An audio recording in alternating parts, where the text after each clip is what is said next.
And Chrissy, it's great to have you here with us today and welcome. You can go ahead and share your screen. Okay.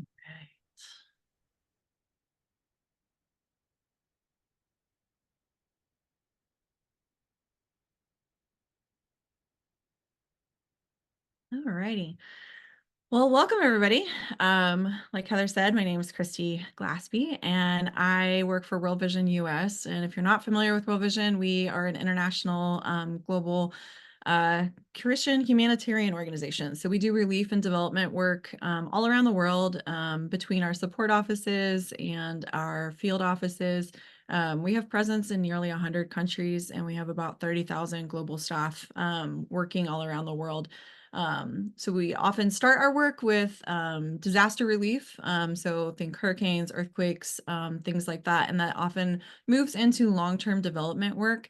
And throughout the course of all of our work, some contexts we have a much more Christian witness prominence and some we don't. It just depends on where we're working and what's okay. So we have a lot of different factors in how we do storytelling. We have a lot of different people around the world that are helping us with our storytelling. But I'm just going to tell you a little bit about what we've done for here at World Vision US and how we've built our story site up over the last 7 years. And hopefully there's some stuff in here that can help you and encourage you in the way that you're doing storytelling too. So let's get into it. Hey, Chrissy, can you change the view to full screen? Yeah, sorry, I forgot to do that. Full Mhm. screen mode. Right there in the Go. middle. Yeah, you got it. Thanks for the reminder. Um, so first, just like a little bit about our story site. So I mentioned that we have the print magazine when Heather asked me what we're working on, what we're wrapping up, but we have only 2 print issues a year. So that means there's a lot of storytelling and a lot of content that's being done in between those 2 print issues. So we do that through our news and stories site. And the news and stories site is one part of the larger worldvision.org website. And to give you a little bit of context of where we came from and where we're at now, so you can see the progress and hopefully be encouraged with where you're at and where you're moving toward. We launched this site in late 2016. This was part of a larger overall .org redesign. So World Vision was completely redoing their website. We were moving from Drupal CMS to WordPress CMS at the time. But we also had 5 different content sites as an organization. So we were looking to find a way to consolidate 5 different content sites into one more effective and robust site. And that is how News and Stories was birthed. That was a massive migration project. We did not migrate every single piece of content that we had. We'll talk about that a little bit more. But we had thousands of pieces of content. So it was quite the project to create a new content site for us. That first year, we had about 660,000 users in the first fiscal year of our site. So fast forward now to early 2024, and we've grown to about 3 million users in a course of a year.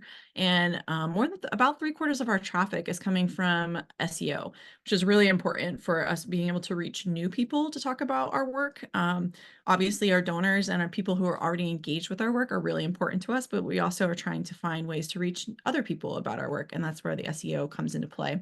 And even though it's not necessarily important for the work itself, our website and our storytelling has won a lot of awards. And that's something that our team isn't necessarily motivated by, but I think it's important to realize because it's not just awards through like Christian publishing, but also from broader secular publishing too. So people are taking note and they see like we have strong storytelling, we have strong photography, we have strong design in the work that we do. And I'm a firm believer that the stronger that your actual work stands for itself, like the more effective it's going to be in reaching people because stories are important, but you want to have quality too. Like people can see poor quality. So that's why we really strive to make sure that everything we have is consistent, is professional, and it's going to be the most effective for representing World Vision to donors and potential donors. So that's a little bit about where we were and where we've come from. And now I'm going to take you through some of the challenges that we've faced along the way. We all work in ministry, so there is a limited budget. We are a large organization. We have a large budget because we are such a large global organization. But just because we are a large organization with a large budget does not mean that that trickles down to like every individual department or team. Every dollar that we spend internally is one less dollar that doesn't go to the actual work being done around the world. So we're very cognizant of using money efficiently and being as tight as we can with our budgets. So even though the organization might raise a lot of money every year, like I have a very small budget that I have to be very diligent with. And we don't have a designated budget for our digital work. So if we want to try something different or invest in a new tool, there isn't usually wiggle room to be able to do that. So that's something that's kind of important to keep in mind as we go through this, that it's not just free for all for spending. And I'm sure all of you can relate to that. We also have limited bandwidth. While we do have global communicators working in the countries that we work all around the world, my staff, I have 6 people on my direct team. So that's 6 photographers and writers and myself. And we are doing the magazine, we're doing the news and story site, and we're also doing all of the resource gathering for the organization. So that means my team is constantly traveling as well. I've got 2 people heading out to Zambia next week. So we are constantly here, there, and everywhere. So it's not that every person is dedicated to just being a writer, just being a photographer. Every person on my team wears multiple hats and is doing multiple types of jobs. So they might be going out and gathering photos, but they also might be building stories. They might be producing a video. They might be writing a story. They're just all doing lots of different things. So we have limited bandwidth to be able to experiment and play around with and work in this. We also don't have a dedicated like UX staff for our news and story site. We share our UX developers with the rest of the organization. And so when I say that news and stories is one portion of the worldvision.org website, there's lots of other pages on the worldvision.org website. So those tend to need a lot of attention and a lot of work, and there's a lot of projects involved with those. So it's very difficult for us to get that UX time if or when we need it. So if you're feeling like, oh, I don't have a lot of support for tech wise, like I can relate to that. And then we also do have limited control to some extent, just because we are part of a larger.org ecosystem. We can't just redesign our story site on a whim if we want to. If we get bugs or issues, like it can take a little bit of time to get them prioritized for getting them fixed and such. So there are constraints with a lot of that too. So these are some of the challenges we've had to work within as we've built up this site over the last 7 years. It's not just smooth sailing. It's not just, oh, everything is so easy.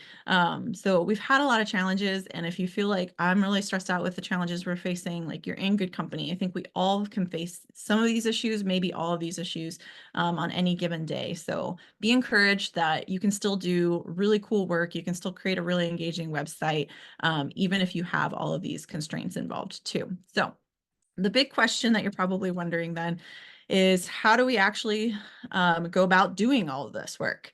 And I think it kind of boils down to 3 key things that I want to focus on for our conversation today. And those come down to knowing who you are, getting a plan and a process in place, and then having fun along the way. So let's go ahead and jump into knowing who you are and what that looks like. It's really easy to kind of have drift from what you are trying to do. And it's really easy to get caught up in the newest thing or the coolest thing or what you think the next best thing is.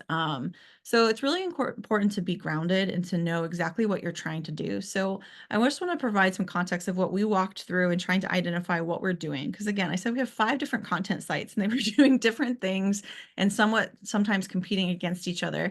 So we really took a step back and said, what is our mission? For World Vision, like we have a very clear mission of what we're trying to do. Like we're trying to eliminate extreme poverty for children in Jesus' name. Like that is what the work is trying to do. So if that's what our organization's mission is, that's what like our content needs to be supporting. So ask yourself, like, what is your mission that you're trying to do? And that could be led by your marketing and your communications efforts. If you have a publication, it could be led by what your publication is trying to do. It could just be led by your overall larger organization, but you have to understand like what is your mission that your content and your communications is trying to support. If you're not sure, that's a good thing that you can talk about with your team or with your manager to kind of figure out like, okay, how do we define this? If nobody else is defining this for us, we should be the ones to actually sit here and define like, this is what the mission and what we're trying to do with our comms work. Then we took a step back and we said, okay, who is our target audience here? Who are we actually trying to reach? Um, it's kind of hard sometimes when you're putting out digital content specifically because you are creating all these stories or you're making all these social media posts or you're creating all these videos for YouTube and you're putting them out there and you have data and analytics that you can look at to analyze them. But you often can wonder like who's actually looking at this? Who is my actual audience? Luckily for us, World Vision had invested in some research a few years ago. So we had a good idea of who our core audience was. So for us, when we realized, okay, a lot of our donors kind of center around this 35 to 54-year-old woman who has children, is college educated, and wants to pass along her Christian values to her kids. So how can we create content that's going to support that and help her do those things? That's not to say that we don't have other people. We have lots of other types of donors that are out there, but that was a key driving point for, okay, we need to make sure our content is going to support what we do know about our donors, even though there's still a lot that we don't know about our donors. The other thing for us with our target audience is realizing that, okay, when we're putting out content on the web, we're also trying to reach new donors that we don't necessarily know about. So we also have to create informational content that's going to educate people about issues that overlap with our work and also about our work so that they want to engage with us. So kind of realizing like, okay, there might be some people out there who are skeptical too. So how do we reach those people who might be a little bit more skeptical about international development work or about World Vision? So trying to shape content around that idea too. So really knowing who your target audience is and trying to figure out what you actually know about them is really important to identifying part of like who you are. And if you're doing comms on behalf of a larger organization, that's when you also have to say, like, is your audience that you're trying to reach with your publication or with your email or whatever the communication that you're putting out there, is it the same as what the larger organizations is? You know, maybe you're trying to reach congregants within a denomination, but maybe your organization is trying to reach the pastors. Like, those are two different audiences, and you have to have different content for each of those audiences. So it's really important to understand who you're actually trying to reach. And that was a big part for us of trying to say like, okay, who are we actually trying to reach versus what each of the different marketing groups in our organization is trying to reach. Then you also have to take a step back and say, what are our strengths? For us as World Vision, like photography is a huge strength for us. I have 3 photographers on my staff, and they are all amazing. They are just, I mean, top-notch, professional, amazing photographers that put out these gorgeous images that just make you resonate with people and places. And photography has always been something that's been important as part of our brand. I mean, our founder going all the way back, next year is our 75th anniversary as World Vision. I mean, our founder of our organization was a storyteller. He started with doing film storytelling. And so storytelling has always been an important part of our brand. So we know that like, okay, we have to make sure that we are incorporating photography into what we're doing. And that was something that was important to us as a strength of our team, of our organization, that we wanted to make sure was present as we were creating this site and as we start creating content for the site. We also like you want to ask, what are you known for and what do you want to be known for? Sometimes those are the same things and sometimes those are different things. Sometimes there's a gap between what people know about you. Good example for us is we are the #1 global non-governmental provider of clean water, but a lot of people don't know that about us because we also child sponsorship is a huge part of our programming model. So a lot of people might know us as a child sponsorship organization, but they might not know that we are the #1 non-governmental clean water provider. So that's something that we want people to know about us. So that's kind of like a gap that we have to address in how we message some of our content.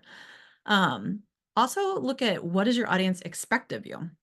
I think this is really important because sometimes it's easy to catch on to trends and try to be anything and everything. You know, for us, like as we were starting to build this content site up, people in our organization wanted us to do a lot of these like parenting tips types articles. And at one point, I finally had to, you know, call a timeout and say, okay, let's take a step back. Like, why are we trying to do these parenting tips articles? Like, we're not focused on the family. Like, focus on the family. Like, they are experts at how to create content for parents to engage with their kids.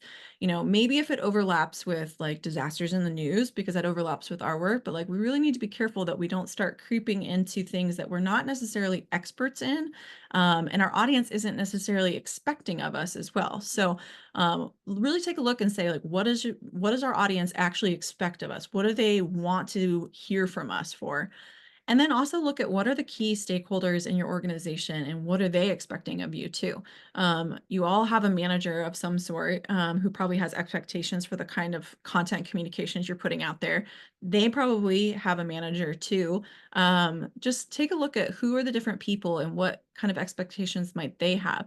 We really had to look at like, okay, what not just what our content team, what our leaders on our team have, but we also had to look at what do the leaders of our homepage team have in mind? Because they have expectations because this is fitting into their larger .org. We have to look at what our marketing leaders have in mind. We have to look at what our senior leaders have in mind. Like I said, we're a really large organization, so we had a lot of constituents that we really had to take into consideration when we were creating this site. So looking at all three of these things, what's your mission? Who's your target audience? What are your strengths? All of these things kind of factor into identifying like who you are as an organization and the kind of communications you need to be building up when you're creating your site. And you might say like, okay, why is all this important? This seems like a lot of like backstory, but the biggest thing is you can't be everything to everyone. If you try to be everything to everyone, you're just going to start to drift and spin, and you're going to lose how effective that you can be in reaching the people that you really do need to be trying to reach. So that's really important so you can stay focused on the mission that you have and the type of content you really need to be creating. It also equips you to make more consistent and faster decisions too. When you know who you are, you can easily say like, yes, that fits with who we are and what we're trying to do, or no, it doesn't. But if you haven't clearly defined that, then everything can kind of be a little bit of a gray area of should we spend time doing this? Should we be investing in this? You're not completely sure. So all this ultimately helps you stay on track and make the most use of our time. Because again, going back to constraints, like we all have limited time, we all have limited staffing. So this just helps us make the most efficient use of our time.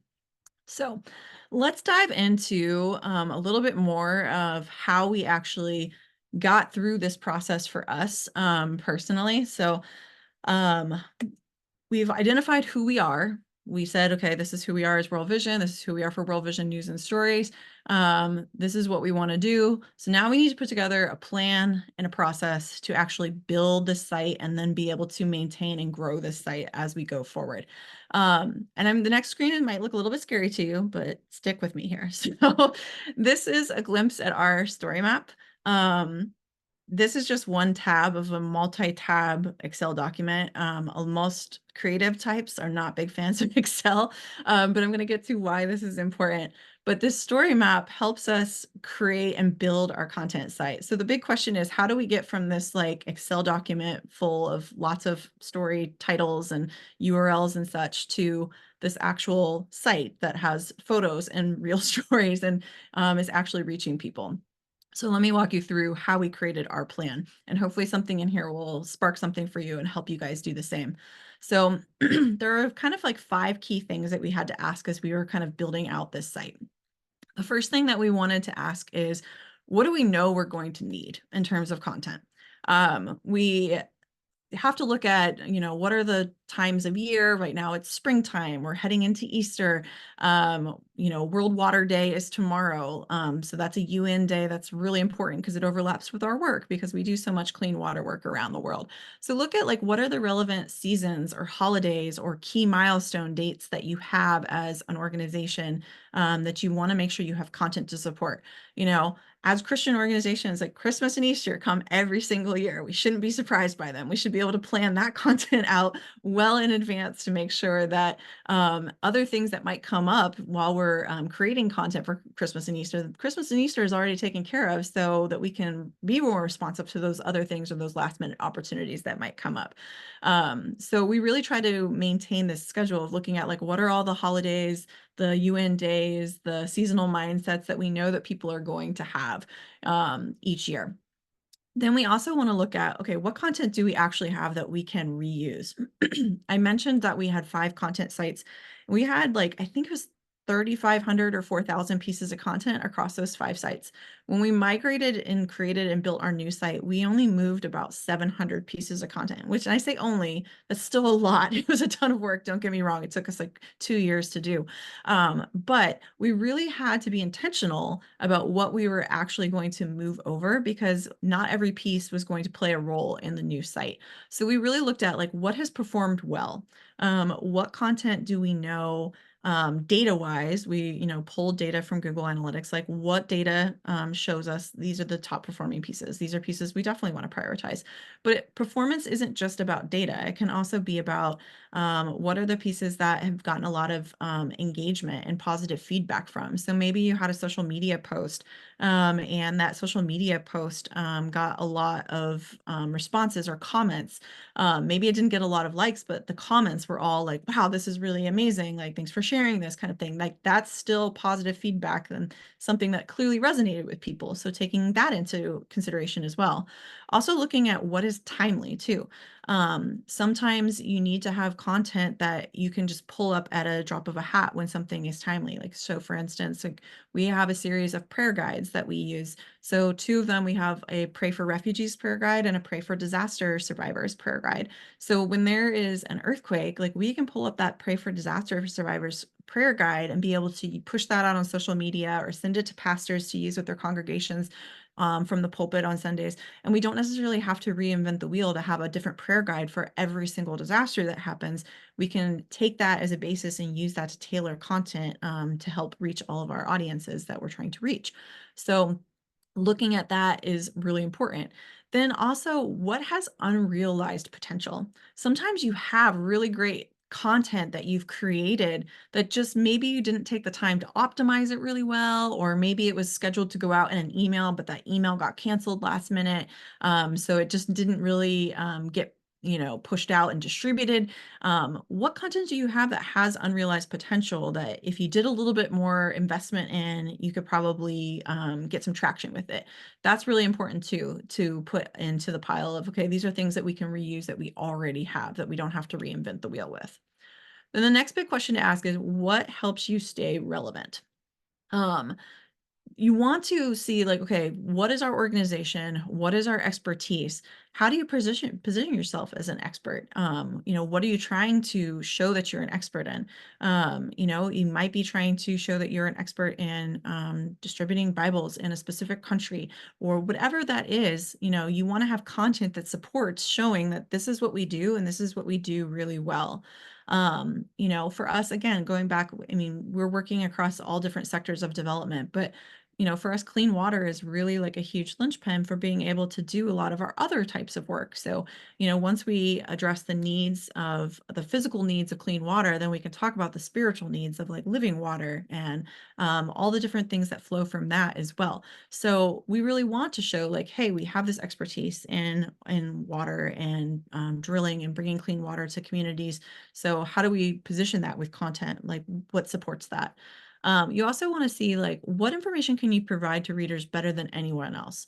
We're not trying to compete with all the news organizations that are out there when a disaster strikes because nobody's going to come to World Vision for their facts about, the Turkey-Syria earthquake. They're going to go to CNN, Fox, New York Times, like they're going to go to the large global news outlets. So what can we provide better than anyone else? What sets us apart? Like why would people want to engage with our website and our content? And so for us, that's really like the human side of things. That's the storytelling. That's the people. Like, when I was going through journalism school, I had a professor say people want to read about people, and that's really important in the content that we're producing. So even though we have like a series of like FAQs that we put together for disasters and about certain topics that overlap with our work, we also realize that we have to have strong photos and stories of people to show people, hey, we're here and we care about people because Jesus cares about people. And that's a really important part of creating all of our content. Also look at to your organization and say like, do we have a leader or an expert that people want to hear from? It could be the head of your organization. It could be a particular field worker that you have. But look at like, do you have someone that people in your audience want to hear from? For us, we know that like our president of our organization, people want to hear from him. He travels fair bit to see the work. He has a unique perspective. So people want to hear from him. And so it's really important for us to position him as a thought leader on our work and what we should be doing as Christians that overlap with that work. But we also realize too that like people want to hear from like our field staff as well. So when we can provide perspectives from like our field staff too on the work because they're up close with it, that's also really important. So really looking at like, okay, what can we do to stay relevant with the people that we have in our organization and how can that translate into content too? And then also looking at the current events that overlap with your work. You may not have as many overlapping opportunities as we have, but you do have opportunities. So really look at like what are some of the larger, bigger picture things going on in the news and in the world that your work does overlap with, and how can you create content that would support that so you can feel relevant and be a part of conversation. This is really important for pushing out content on social media too, because ultimately you don't want your content just to live on your website. You want it to go out through like social, through email. And if it's relevant and people feel like, oh yeah, I want to engage with that, then they will. I also need to look at what does your larger organization need. If you're part of like a specific denomination or a specific missions organization, like your larger organization has needs, has goals, has specific messaging that they may want to get out to, and you probably need to have content that's going to support that as well. So what does your leadership expect for the communications and the content that you're putting out there? What stories do they want to see? Are there key performance indicators or goals that you have to meet? There might not be, and if not, then that's one less thing you have to worry about. But it's always good to ask the question of like, are there specific goals that our organization or our leadership has with our communications to make sure that you are supporting those? And then are there any campaigns or themes that you need to support? If it's like, say, the 50th anniversary of your organization, like I'm sure there's a campaign going on with that. So you need to have key like tentpole moments of content to support a year-long campaign. So that's an easy like example, but usually there's other campaigns going on in the background too. So what do you have and what do you need to create to support that as well? And all of these four things are great. And this gives you a lot of different content ideas to work with. And it gives you brainstorming and thinking about what you want to do and what you already have that you can improve. But you also need to take a step back too and look at what are your passion projects? What are the things that are going to fuel your creativity or fuel your team's creativity? What do you dream of doing? What might you have that it doesn't fit neatly into one of those other four categories, but you feel like it's just a really good idea or a really good concept? I'm a baseball fan. Baseball starts next season, next week, I mean. And so I love the movie Field of Dreams, and in it, Kevin Costner's character, he has this vision that like he needs to build a baseball field in the middle of a cornfield in Iowa. And you're like, why? Like, why would you do it? But he, has this like voice telling him, if you build it, they will come. So I kind of think of that as like, what is your, if you build it, they will come content or communication that you really want to do, that you think that if we do this, it could be really effective and it could really like tell our story in a cool way. It could get people really excited. So you got to have those passion projects too. They can't drive everything, but they do need to be incorporated and like woven into your plan. So make sure you put those down on the list too. So you create all of this list and you've got all these story ideas you've come up with answering all these questions. Then for us, the next step was we actually needed to create the map. Now that map was that big giant Excel document that I showed you. But you're like, okay, where do I even start with that? For us, we kind of started with evaluating those lists. We had to take first, like, what are all the must-haves that we have involved with this? Not everything is going to be a must-have. And you can't do everything, even when you're like identifying with those key targeted questions, like you're not going to be able to do everything that you want to do. So you really have to say like, what are the must-haves that I want to do here? And let's put those into our story map we're going to create. Make sure too that you keep it organized. It doesn't need to be in Excel. But for us, like we really needed to find a way to keep it organized and keep it accessible for multiple people to look at. And those are across a few different departments. We wanted to have it easily accessible in case leadership was asking us why we were doing a particular piece of content. For us, it didn't start as a massive Excel document though. It started as one sheet on an Excel document. I personally just like Excel just because it helps me keep organized. I can sort the data in different ways, but but for you, it might be something different. But you have to find a way to keep it organized that works for you and like your way of analyzing and looking at information. And then you have to also be able to answer questions when you're creating a map and you're deciding like these are the pieces that we're going to do, these are the pieces we're not going to be able to do. You really have to be able to provide explanations of why, because inevitably someone is going to come and ask you to do something else. So if someone comes and asks you to do something else, you have to be able to say like, okay, if we are going to do this other thing, then we're going to have to not do this thing.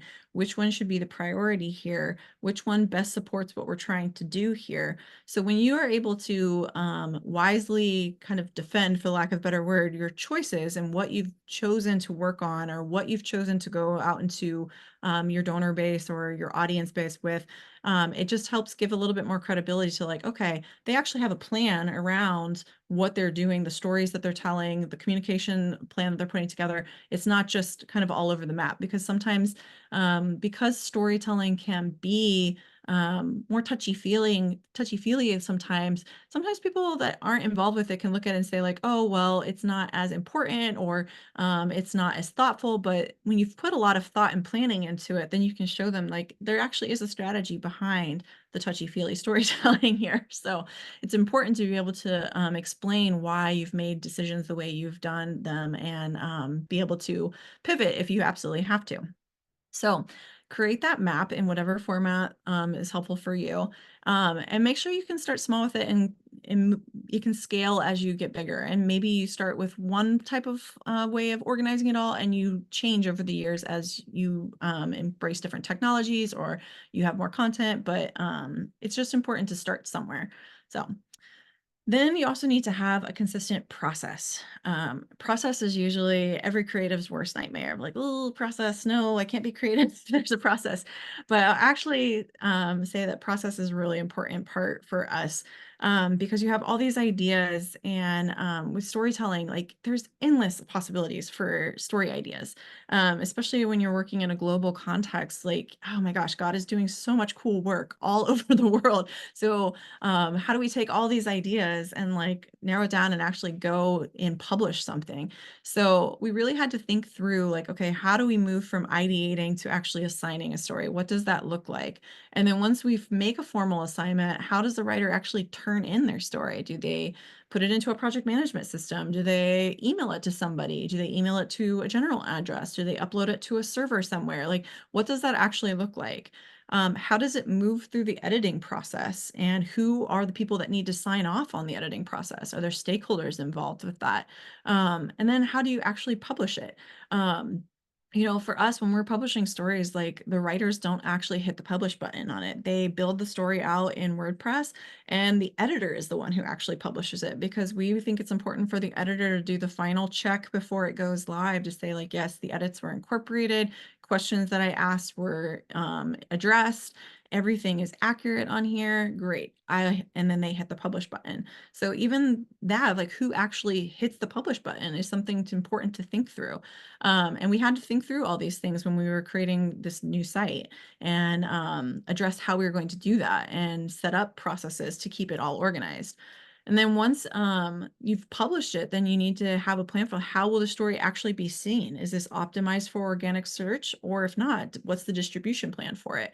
Oftentimes, a lot of times people want to say, oh, well, we're just going to put it up on the website and people will search for it. Well, oftentimes when it comes to story, people aren't necessarily searching for story per se. They might be searching for information related to the topic that your story might be about. So oftentimes for us, like our stories, while we try to optimize all of them and do like best practices, we're not trying to rank for all the stories that we're producing. So it's really important that we have a way to get them out there for people to actually see, because otherwise they're just going to sit on our website and it'll be a waste of everybody's time and effort. And this really cool story isn't going to get seen by people. So we have to have a distribution plan for how we're going to get them out there.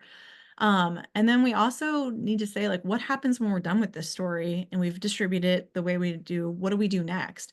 Because again, you don't want to end up with a content site full of thousands of articles that you've done once and then never did anything else with again. So that's where our content map and that big scary Excel file helps, because I've got everything broken out by quarter and by like seasonality focus.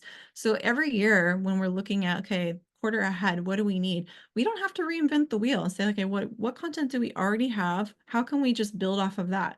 Can we add more photos to that particular photo essay that is new? Great example is every year for Christmas, we have a photo essay, photos of Christmas around the world, children and families celebrating Christmas in different cultural contexts.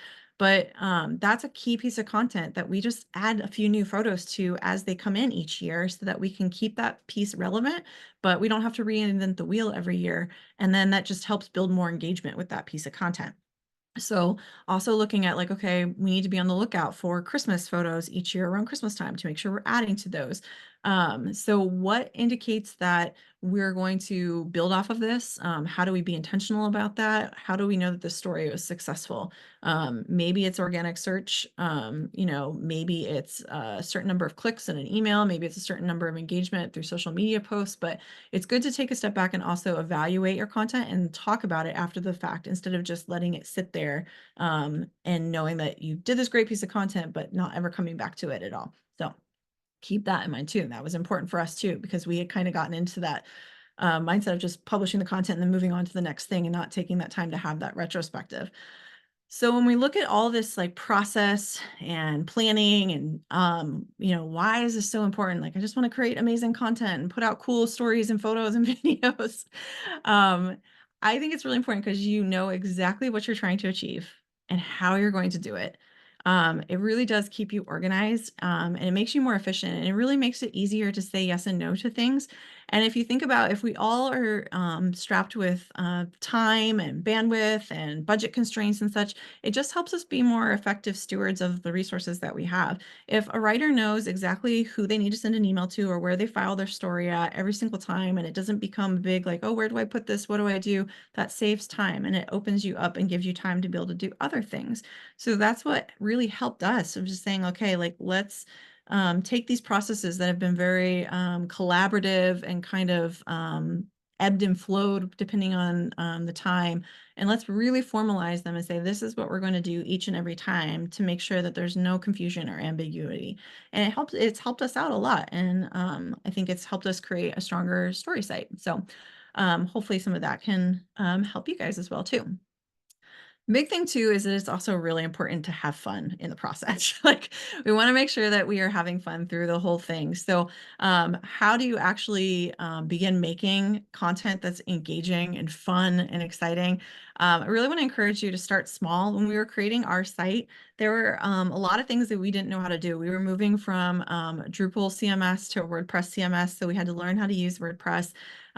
There were some constraints in terms of like, okay, how do we do this? How do we do that? It felt like there were a lot of things that weren't within our control that we couldn't necessarily do, but we started to challenge ourselves like, okay, what's one thing that we can do to improve the story that is within our control? And what is that? Maybe it's as simple as adding in a pull quote element. Maybe it's adding a drop cap. Maybe it's adding in an extra photo to break up the text. Maybe it's embedding a video or a GIF or something like that. I mean, what is one thing? There's got to be at least one thing that can make your story page more engaging that you can control. So challenge yourself to look beyond the frustrations of what you can't control to see what you can control and then try to implement those resources. Also, look at maximizing your existing resources. Inevitably, with most stories, there are photos, video, quotes, things like that that we haven't used or we haven't incorporated. Take a look and say, like, are there other things that we can use from this in different ways that we can incorporate? Are there maybe design elements that we have access to in our CMS that we can incorporate if we don't even have other photos or things that we can do? Really take a look and explore, spend the time exploring like what you actually can do with the resources that you actually have. Sometimes there's a lot more there than you realize. And if you brainstorm around it too, oftentimes some of those like, oh, well, maybe if we try this, like they can become really good ideas. And then really start thinking like long term too. So trying to think about like when you're reporting on stories or you've got communicators out there, like maybe they're doing one assignment, but can we be thinking about some other like fun things that we want to do that would be related on another, like that we can gather on that same assignment? An example would be like we might send somebody out to do a story of a family impacted by sponsorship, and it would be a great, beautiful story.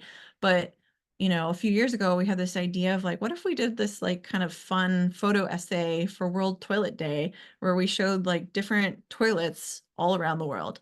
And so we had photographers as they were out traveling doing these bigger assignments. Like if you encounter like a really crazy toilet or an interesting toilet, like take a picture of it and let's compile those together. So several years ago, we created the top places you never want to go and pushed it out on our social media for World Toilet Day. And it's not something that we would ever assign out of like, hey, everybody, we would like for you to take photos of toilets. But it was just something that it was a cool idea that we had that people were kind of excited and thought would be fun. And we just like added it on and started to make it an intentional part of other trips. So what are those kind of fun things that you can do to create more engaging content when you're doing the other assignments that you have to do or that are also really important to do? Also, take a time to encourage creativity too. Maybe you have a lot of limitations with your budget, with your staff, with your website, how you have to communicate, messaging. There's always going to be constraints around what you're doing, but find ways that you can still bring creativity into your work because as communications professionals, we need to embrace creativity to be able to do our jobs the best of our abilities. Even if that means looking outside of your immediate work. Our team felt like we were kind of getting into a rut a couple of years ago. So I instituted something I call Creative Corner with my team. So once a month, and we rotate through a different team member leading out the conversation each month. But once a month, that team member comes to the team with something that's not related to our work at all and that they were creatively inspired by, shares it out with the team. We all take a day or two to like look at it ourselves. And then we come together and we spend an hour just talking about it and what we got out of it and what we thought was cool about it.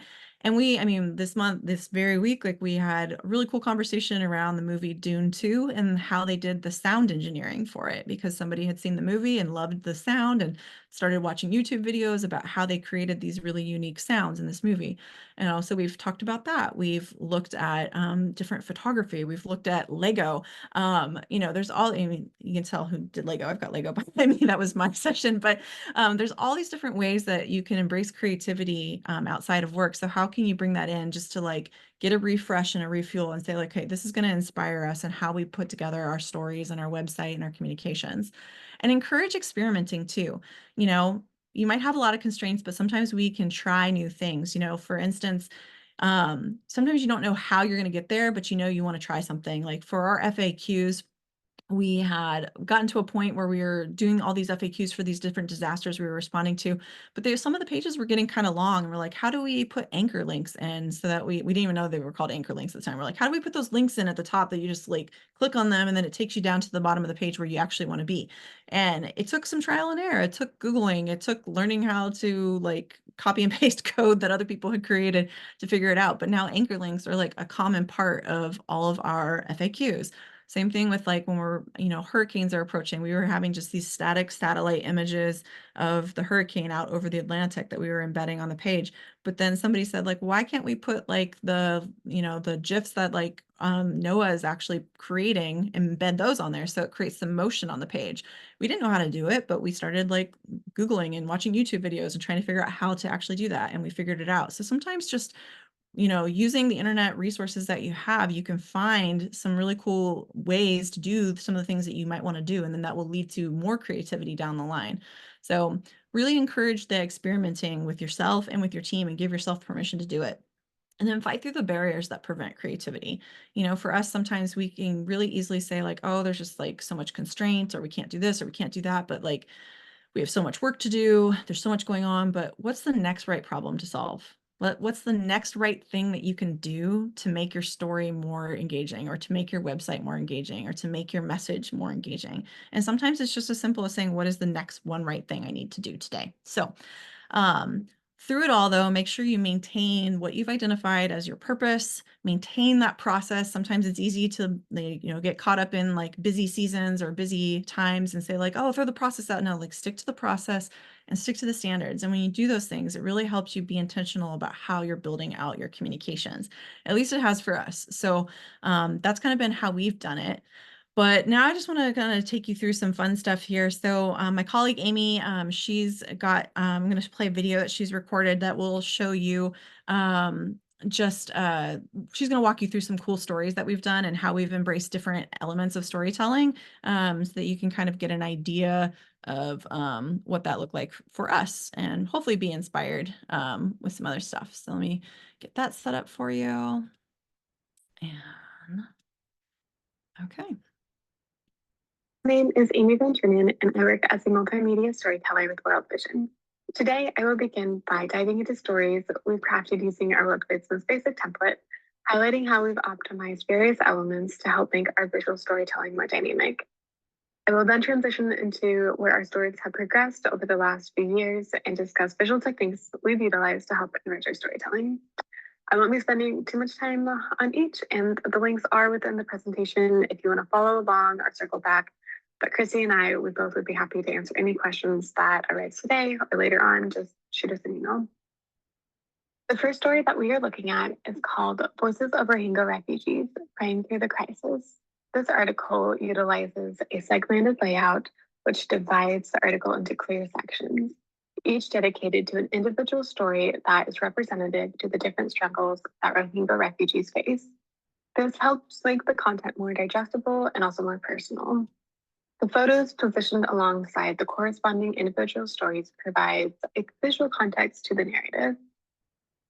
Here, you will see prayer subsections.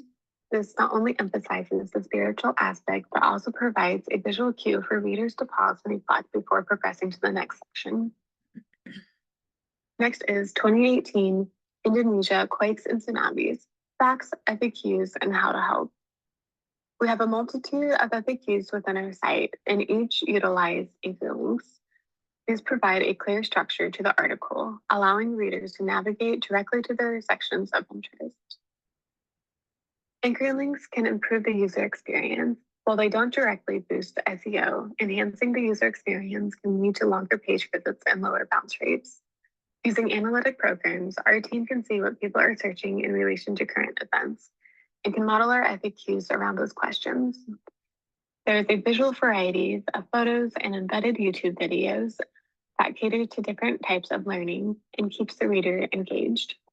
Videos in particular can provide a more immersive understanding of the event's impact. Alt text for images are especially important as they provide text description of the images for search engines and improve accessibility for users with visual impairments. We use these on each and every photo found on our story pages. Our next story, Afghanistan Crisis, Hunger in the Land, was our spring of 2022 magazine cover story. Starting with a full bleed photo, we hope immediately captures the reader's attention. It sets the tone for the article and provides the visual context for portions of Afghanistan. Alternating between blocks of content and photos creates a rhythmic, consistent flow that guides the reader through the page. This pattern helps break up the information, making it more digestible and preventing the design from feeling monotonous. While the template may be basic, consistency is key, creating a sense of predictability. By using both small and larger photos side by side, you introduce visual variety, which helps maintain viewer attention. Subheads break the content into distinct, easy-to-follow sections, allowing readers to quickly identify the main points and theme of the article sections. Two Sisters, Two Worlds is one of my favorites. It utilizes great transitions. These smooth transitions between sections or multimedia elements can help guide the reader seamlessly from one point to the next. Each of the photos are high quality, and the images immerse the readers into the setting of Niger. They provide context and they provoke emotion. In the visuals, they match the text, meaning that the visual and textual elements are working together. This synchronization ensures that readers process the information that they are presented with, and the visuals reinforce or complement this narrative. So here you will see a frog, and the next text that lines up says, "The reason for all the noise looks up from the bucket, a big brown frog." Within the story, there's also breathing room, there's white space, and that helps the design not to feel cluttered, allowing each element to stand out and gives the reader time to pause and absorb the information. Next, Fallout When Hunger Has No Borders looks at the global hunger crisis. After a short introduction, it quickly transitions into a virtual photo gallery. There are two ways you can explore this gallery: a guided tour that will automatically guide you through the experience, or you can enter and explore on your own. You can be your own guide and choose which images to learn more about based on what stands out to you. The sequence of images and accompanying text can guide viewers through a journey, helping them understand the depths of the hunger crisis. A well-curated gallery can make viewers feel empathy, hope, urgency, or driving them hopefully to action. In general, this can be achieved through consistent image treatments, typography, and color schemes. In our case, the photographers varied and image quality and aesthetics differed, and we tried to maintain consistency with how they are displayed. While the content may be heavy and emotional, a well-designed gallery will balance this with white space or negative space, helping ensure that the page doesn't feel overwhelming and that each image and story receives the attention that it deserves.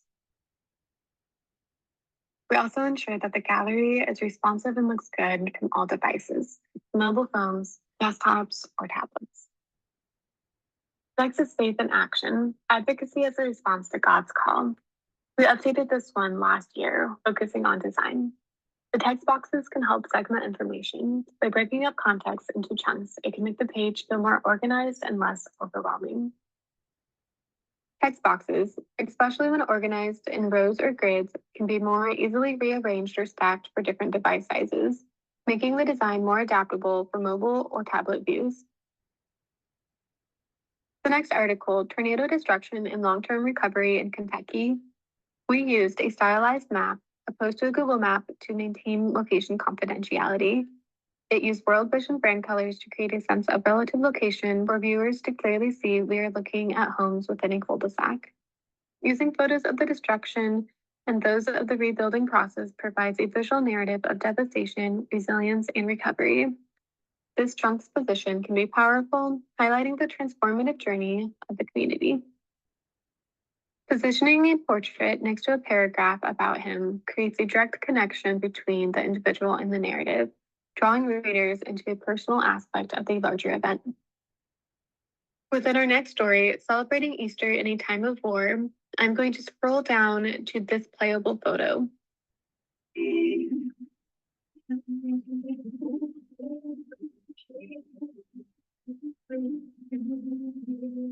This multi-sensory approach can make the experience more immersive, allowing viewers to not only see but hear the choir.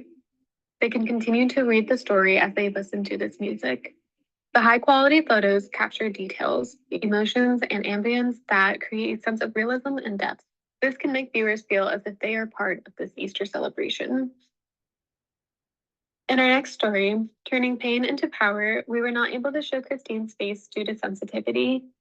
However, the photographer Joffrey used creative ways to capture visuals to the associated story. There wasn't an expansive number of photos to work with, so our team used white space to create a clean design. What I want to point out in this story is the inclusion of an audio link toward the bottom. This audio experience allows viewers to not only read, but hear Christine's song that she speaks about within her story.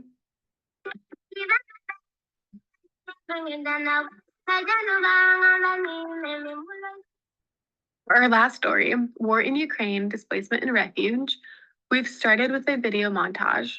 It serves as a visual introduction to the crisis and World Vision's response, setting the tone for the rest of the content. Personal narratives are woven throughout the copy below, helping create a deeper emotional connection with readers. We have links to other stories and a full video displayed in a visually appealing manner that provides readers with the ability to explore related content. While short video montages provide a quick overview, the longer one allows for a deeper look and connection. The use of white space allows each element, whether graphic, text, or video, to stand out. That concludes the stories that I have to share with you guys, but I will pass it back to Christy for questions. Thank you.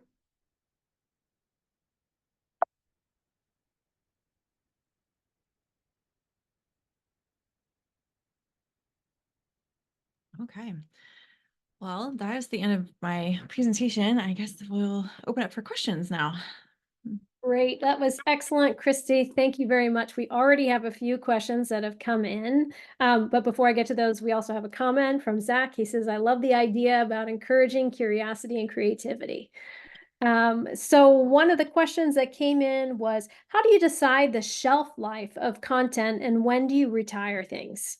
That's a really great question. So, because World Vision is a fundraising organization, we really adhere to very high standards that align with Better Business Bureau practices. So, for us, we try not to use content that's more than 3 years old for any fundraising purposes. So, that's really important for us. But then some of the content that's like more evergreen in nature or could be representative in nature, that's content that we do decide to move on. So, for example, we have a prayer guide series called Matthew 25 Prayer, because Matthew 25 is kind of a crux passage of scripture that a lot of our work stems from. So we've created this prayer guide and we've broken it down to align with each of like the different sectors of our work. And that's something that we use those continuously, but every 3 years we update the people and the photos in the stories that are actually used in those prayer guides. So the prayer points stay the same, but then the people that we're showing will change out like every 3 years so that we're still adhering with those marketing guidelines that we want to make sure that we're following, if that helps.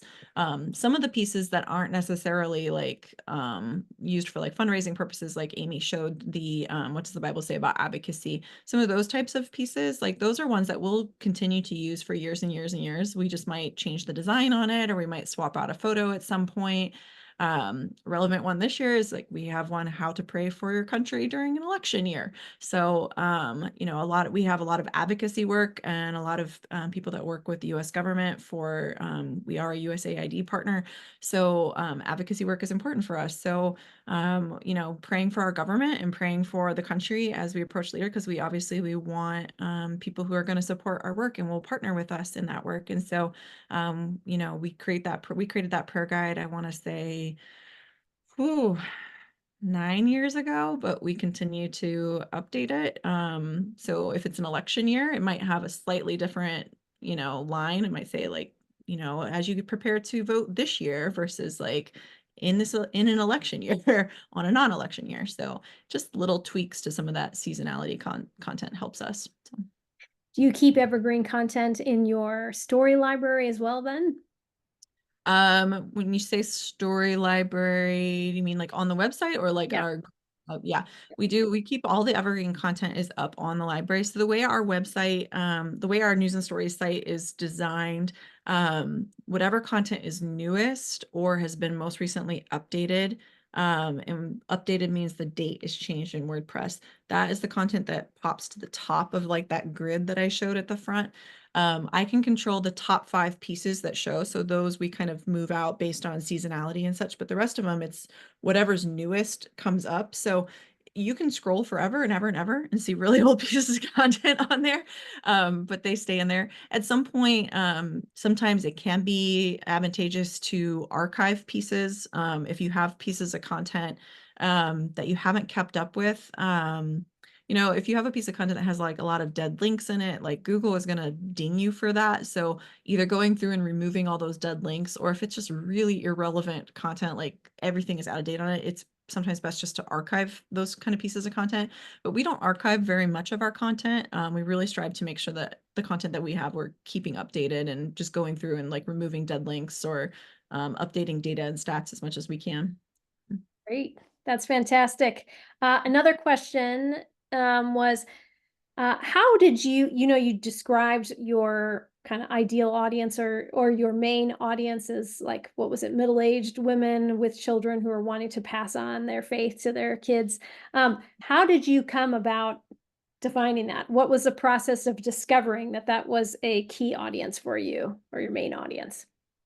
That is where being part of a much larger organization has its advantages, because we do have a very small research team, and the research department was the ones that they had done a study looking at our donors and had come to that conclusion. There were some other things that came out of that study, but the organization invested in research to understand who our core audience was. And so then we just had to take those learnings and apply them to what we were actually doing. So that might not help you in what you're doing if you don't have access to research, but it could be as simple too, like even if you can get a little bit of a better idea. So say for instance, you have like an email that you send out on a regular basis. You have an email list that you're using, whether it's MailChimp or whatever it is. I mean, you could try surveying like the people. I mean, it's going to be skewed because it's going to be already skewed toward people who are opening it, and then people who are clicking on it, and then people who like go through and finish the whole survey, but it could still provide some information for you. Other thing too is if you're part of like a larger organization, maybe they might have some data on that. So for instance, like a denomination might have, congregant data about their denomination, either in the US or globally, and say like, oh, we are 60% male, 50% or 40% female, like even like any kind of data points you can get about who you're trying to reach is helpful, and it's just sometimes you have more information, sometimes you have less information, but anything you can get. And even just also like paying attention, like if you are posting content on like your social media site, looking at like who's engaging with that content can also be like a clue. It's not going to be a data point, but if you're seeing that like, okay, we've gotten this many likes on it and most of these are women, like, okay, then your audience is predominantly women or vice versa. Sometimes you have formal data and sometimes you have to kind of find anecdotal data to help you make those decisions. So we had formal research, but hopefully that can help you if you don't. That's great. One other question, and then for any of the rest of you, go ahead. You can post your questions in the chat. We still have time for some other questions. As far as your website and social media, what are 2 or 3 ways that you go about getting people to come to your site or to your social media accounts? Yeah. I will say we have a separate social media team that's Okay. separate from my team. So they have a whole they have a whole strategy because we have two and a half people fully dedicated to social media completely. But kind of basic things that we've done that have kind of like helped. Obviously, I showed you the numbers of where we go. Search engine optimization is very important. Not every story is going to try to rank, but every story needs to employ good like internet practices. And that means putting in links to reputable sources, putting in links to other important pages within your site. So like for us, like table stakes for any piece of content that we create is, if we're doing a story about a child who is able to get an education now because of clean water work in Zambia, we are linking to our Zambia page on our website. We're linking to our clean water work page. We're linking to our education page minimum. If we have other articles throughout, like if it's talking about maybe they were a sponsored child, we're going to link out to like facts about what it means to be a child sponsor. If we've got UN statistics that are being pulled into an article, we're linking out to what those sources are for some of those like data sites. That's something that like Google finds really important, using the proper back-end processes in terms of having a metadata all written. You want to have a meta description of your article. You want to have an excerpt written, and you want to stay within the character counts that Google likes for those things. You want to have alt text written for all of your photos, so screen readers can engage with them too. All these little things work together, and then even sometimes people will like bold a subhead instead of using an H2. Like you want to use H2s because Google reads H2. Google doesn't read bold. Google sees H2 and says, oh, this is important. And then using like a keyword in that subhead instead of like making it more story. Sometimes we want to use like print story techniques of like words that feel good or look good, but like sometimes we need to be more literal so that Google can read things and say like, this is an important thing that I want to highlight. So there's the practical side of just like how you're actually building your story, but then start with what you do have. Like, do you have an email list right now? Like having an email list and sending out content. Like we have a monthly, well, some of our donors get it monthly and some of our donors get it quarterly, but we have just a content email that goes out that's essentially like a digital magazine of like, here are stories we just want to share with you. Like you're faithfully supporting our work. Like we just want to show the impact of the work and like give you amazing stories from around the world and maybe a prayer guide to help you pray for our work as well too. And having a way for people to sign up for that on your website is really helpful too. We have, I mean, you saw it on some of the pop-up on Amy's website, we have a pop-up that allows people to easily like, hey, if you like what you're reading, you can sign up to receive some of this content too. We've all been on those websites that do it. It's kind of everybody's used to it now. So that can help you build your email list out and such, but then also looking at like what communication does your organization already have? If you are part of a denomination, like you've got contact information for pastors, like how can you engage your content with those pastors? Like, can you have access to that email list to be able to email them on a quarterly basis to provide stories for them to share from during their sermons? Social media, that's a whole nother beast because that changes every day. And that's harder to tackle because there's so many algorithms that you have to deal with, and especially each platform has a different algorithm and stuff. I do not have the expertise to be able to answer social media questions, but I will say that we work closely with our social media team to make sure that our content fits within whatever the best practices are for that platform. So we might have like a 3-minute video that is incredible and it tells the best story ever, and the social media team will say, we need a video that's 6 seconds and only 6 seconds. So how do you take a 3-minute video that tells like a complete story of someone and make it into 6 seconds to engage someone? And that's what like, there's a separate team, that's like our sister team, our videography team, and that's what they're tasked with, and that's what they have to do. So I think sometimes there's, I talked about that if you build it, they will come, but sometimes you have to fit within the constraints of what is needed to be best practices to reach people. So if you are regularly putting out videos on social media that are like super long, like people are going to scroll right past them. They literally say 6 seconds to capture the attention of somebody to watch video. So, that, I don't know if that helps at all, or if it's like, oh, great, more hard things. So, I think there's a lot of things to unpack in there, but thanks for giving us a little bit of overview. I have another question for you. You talked about how you have 3 photographers on your team that are regularly going out and getting photos.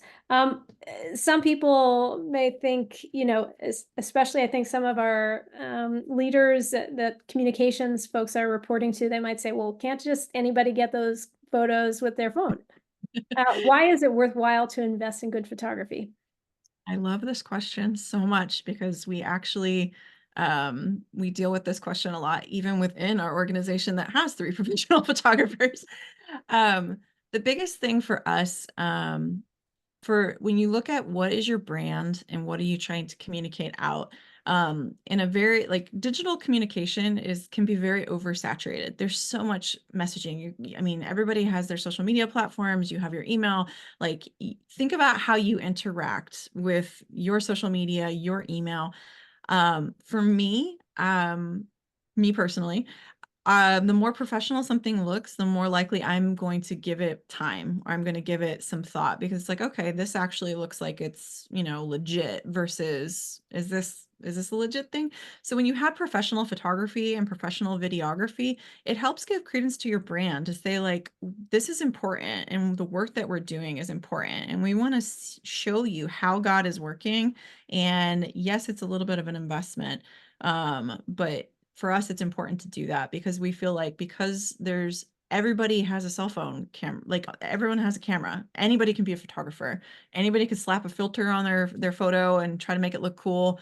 Everybody has access to photo editing. Like, how do you stand out in a sea of everybody being a photographer? Professional photography does that because when you have people who are trained professionals doing it, that know how to take a phone off of automatic mode and put it in manual mode, shooting a professional camera on manual mode, you can get different effects with things that you can't get with a cell phone. So for us, it's really important for us to show the professionalism and the realism through our brand with our photography. Same with videography. And videography, I think, is even more of a challenge than photography because I think photography, you can make things look really cool easily with Photoshop and filters and such, but videography, if you can't shoot well, it shows. And poor quality videos are even less engaging, I think, than poor quality photos. So if you're looking at how do you stand out amongst a lot of other people, like taking that next step to have professionals that have trained in this and literally do it day in and day out and are constantly trying to get better and have been doing it. In my case, like 2 of my photographers have been doing it for several decades now. Like they are so good at what they do. It does set you apart and makes your work look different than a lot of other work does. So. That's great. One other quick question. We're running out of time here, but somebody was asking, like, how do you stay on top of your skills, and is there a conference or membership that helps you network and learn? So if you can name one conference or network that has been really helpful for you in your continued education in your area. Yeah. I think every person on my team would probably say something differently, but for me as editor-in-chief, I really love the Evangelical Press Association, just because I've been able to, that's how I met Heather. I feel like the EPA is a really fantastic organization because it's a lot of different types of Christian publishing that are coming together. So you've got some that are just websites, you have some that are print, you have some that do both. You have, seminaries that put out magazines, where you have organizations that put out magazines, and then you have Christian magazines like Christianity Today. Like, you have all these different types of people that are doing Christian communications and Christian publishing coming together. And so I found I've gotten a lot of great ideas from going to the sessions at the conferences. They do digital conferences and trainings as well. So I went to, I think, my first EPA convention maybe 6 years ago or something, and then, went digital for a couple of years for the pandemic. But for me, it's really important for us to be a part of that conversation of what's going on in Christian publishing, and for us to be able to network with other writers, editors, photographers, videographers that are all trying to advance the kingdom in different ways. So I like the EPA myself. So Awesome. All right. Well, I think we are ready to begin our closing. So let's end the recording now.